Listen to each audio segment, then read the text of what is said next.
এটা আমার রড মিনিকেট ধান।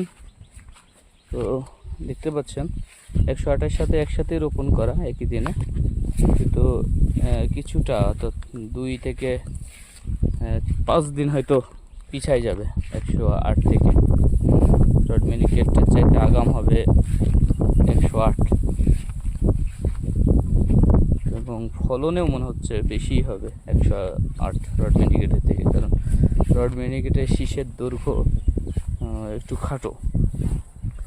এই যে দেখছেন, যদিও ধানটা ভালো, যথেষ্ট চিকন এবং ঝরঝরা, দাগ নাই, চিটাবিহীন একবারেই ধান। কিন্তু মনে হচ্ছে ফলন কিছুটা কম হবে, কারণ শীষে ধানের সংখ্যা কম, বরাবর ধানের সংখ্যা একটু কম মনে হচ্ছে।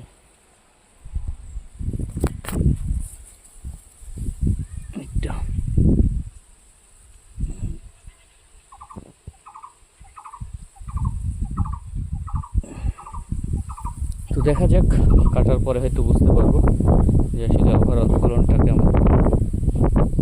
রড মিনিকেটে বেশি হচ্ছে না 108-এ বেশি হচ্ছে, তবে বোঝা যাচ্ছে যে 108-এ কিছুটা হলেও বেশি হবে, কারণ যথেষ্টই শীষের পরিমাণ, যথেষ্টই ধানে পরিমাণ শীষে একটু বেশি। এখানে সবই আমার 108-এর প্রজেক্ট, এই যে দেখতে পাচ্ছেন। এখনো রড মিনিকেটে আপনার যেটা হলো কারেন্ট পোকার ডোজটা এখনো করি নাই, তো কালকে অথবা পরশু করে দেব। শীষ বের হতে এখনো বাকি আছে কিছুটা। আর 108, এই যে 108-এ হেমিস্টার টপ সহ অন্যান্য কারেন্ট পোকার বিষ দিয়ে দিয়েছি। এটা 108, দেখুন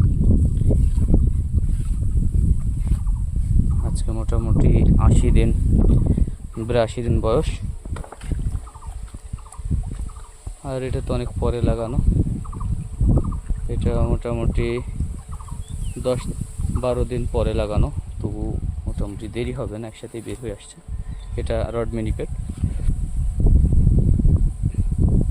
রড মিনিকেটের পরিমাণটা আমি বেশি করছি, কারণ 108 সম্পর্কে আমার কোনো ধারণা ছিল না।